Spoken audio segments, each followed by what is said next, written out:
ये नहीं है कि आपके पास खूब पैसा है तो चांदी और सोने के दिए, नहीं। इस कार्तिक के महीने में मिट्टी के ही दियों की बहुत बड़ी महिमा है।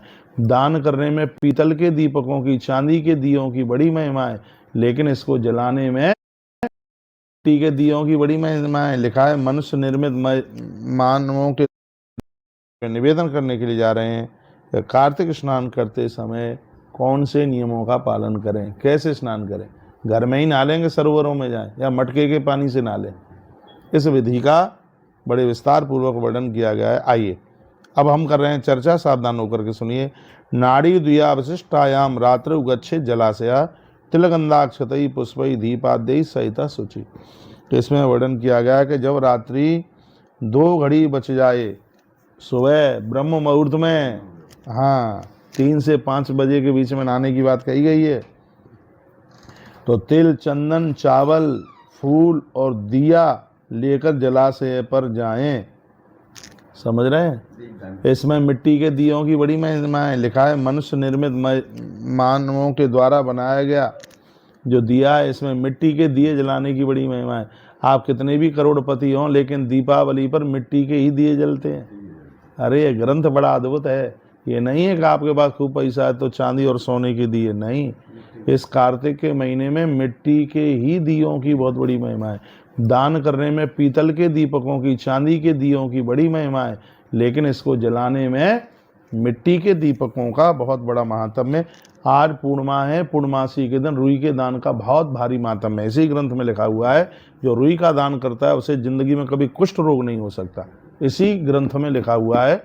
तो आज है पूर्णिमा और प्राय आज से ही स्नान आरंभ हो जाता है, लेकिन जिनकी पूर्णिमा छूट गई है तो वो कार्तिक की प्रतिपदा से बड़ी सावधानी पूर्वक स्नान करें। वो सब बातें इसमें लिखी गई हैं। और आइए मैं उसी की मैं आपसे चर्चा कर रहा हूँ। मानसे देव खाते च नद्याम नदुष्संगमे क्रमादस गुणम स्नानम तीर्थे अनंत फलम स्मृतम। इस श्लोक का व्याख्यान जरूर सुनिएगा।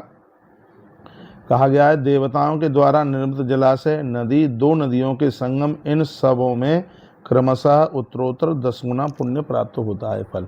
आप घर पर नहाते हैं, इससे ज़्यादा जलाशयों में, जलाशयों से भी ज़्यादा नदी में, और नदी से भी ज़्यादा जहाँ 2 नदियों का संगम है वहाँ पर स्नान करने से तत्काल 10-10 गुना फल उसका ज़्यादा हो जाता है। पहले स्नान करके आप संकल्प करें, तीर्थ आदि देवताओं को अर्घ्य प्रदान करें, ओमकार का जप करें, जल साई भगवान को नमस्कार करें, कहें कि हे प्रभु हमसे कोई चूक हो जाए तो उसको आप क्षमा करें। 4 नंबर का श्लोक है ओम नमः कमला नाभा नमस्ते जलसायिने नमस्ते तुलसीकेशा ग्रहणार्थम नमस्तुते। स्नान करने से पहले जल के देवता हैं वरुण, उनको वंदन किया जाता है, प्रणाम किया जाता है, उनसे अनुमति ले करके ही आप स्नान कर सकते हैं। उनकी अनुमति के बिना आप नहीं जल को प्रयोग में ले सकते, उनसे अनुमति लें। बैकुंठनाथ प्रयाग बद्रिकाश्रम में भ्रमण करते हुए मेरे परमात्मा राजा बलि के यहाँ से आते हुए, और जब कार्तिक पूर्णिमा आती है तब वो अपने सीधे वहाँ धाम में पहुँचते हैं। तो प्रयाग आते हैं, वो भगवान बद्रीनाथ जाते हैं, भगवान द्वारका जाते हैं, भगवान वृंदावन और भगवान पुष्कर जाते हैं।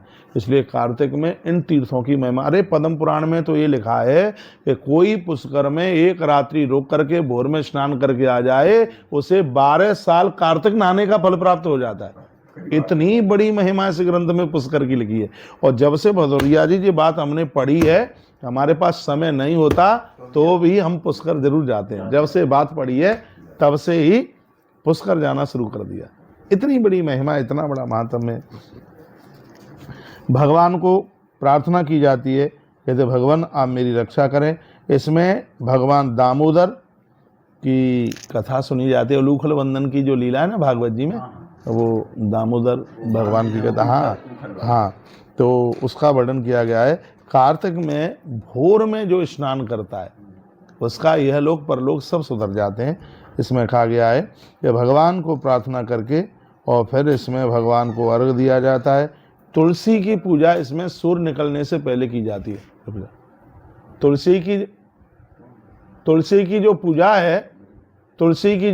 है इसमें सूर्य भगवान की किरणों को निकलने से पहले इसमें तुलसी की पूजा की जाती है। एक बात और सुन लो इसमें, देखिए रविवार के दिन जल नहीं चढ़ाते मैया जी में, मैं भूल गया कहने में, रविवार के दिन तुलसी नहीं तोड़ते हैं, लेकिन ग्रंथ कहता है कि रविवार के दिन माँ का यदि पूजन नहीं किया, यदि जल नहीं दिया, तो आपका कार्तिक पूरा नहीं माना जाएगा। एक बार सभी भक्त सुनिए, ये बहुत मोस्ट बात है, बहुत जरूरी बात है। कार्तिक में रविवार 4 पड़ेंगे, आप तुलसी पत्र मन तोड़िए, लेकिन 1 लुटिया जल चढ़ाइए, माँ का बंधन कीजिए, पूजन कीजिए। देखो अभी मैंने पहले जो श्लोक बोला था, गणेशम तुलसी पत्रई, गणेश जी के ऊपर तुलसी नहीं चढ़ती, तो रविवार के दिन आप तुलसी नहीं तोड़ेंगे तो ये भी श्राप गणेश जी ने ही दिया है। वो गणेश पुराण की बड़ी लंबी कथा है, लेकिन ये नहीं कहा है कि रविवार के दिन तुम तुलसी की पूजा नहीं करोगे, वंदन नहीं करोगे, कि जल नहीं चढ़ाओगे। यदि कार्तिक के महीने में तुलसी का पूजन नहीं हुआ तो कार्तिक स्नान तुम्हारा पूरा नहीं माना जाएगा। वैसे भी ऐसा कहते हैं कि रविवार के दिन तुलसी नहीं टूटती, तो पहले व्यवस्था कर ली जाती है। इसमें भगवान दामोदर के ऊपर, कृष्ण भगवान के ऊपर, सालराम भगवान के ऊपर प्रत्येक दिन तुलसी चढ़ाने का महात्म्य है, तब ही यह व्रत आपका पूरा माना जाएगा। इसको बहुत ठीक से सुन लीजिएगा। राधा जी के साथ भगवान श्री कृष्ण हैं, उनकी पूजा की जाती है। गंगा, विष्णु भगवान, शिव जी, सूर्य भगवान का स्मरण करके जल में प्रवेश किया जाता है। नाभि मात्र जल में खड़ा होकर व्रती को विधि पूर्वक स्नान करना चाहिए। नदी में इतना घुस जाए, पानी में नाभि डूब जाए, इसमें वर्णन किया गया है। जब वो सरोवरों में स्नान कर रहा है तो इतना आगे चला जाए कि नारी के लिए घुटने के ऊपर पानी होवे, तो जलाशयों में प्रवेश करना उसके लिए मना किया गया है। तो नारी बैठ करके इतना पानी उसके कमर के ऊपर तक आ जाए कि नाभि उस पानी में, ये स्त्री पुरुष के लिए दोनों के लिए कहा गया है। कहा गया कि जलाशयों में, सरोवरों में जब आप स्नान करते हैं तो इतना पानी के अंदर धंस जाइए कि जब आप बैठ जाते हैं तो पानी आपकी नाभि को ढक ले, तो उस स्नान को बड़ा विशेष स्नान माना गया है। समझ में आ रहा है कि नहीं है? नहीं आ रहा? तो इसमें कहा गया है कि व्रती को यह चाहिए कि उसकी नाभि तक पानी चल करके आ जावे, ऐसा वर्णन किया गया है। एक बार जयकारा लगाइए, बोलो भक्त वत्सल भगवान की जय हो।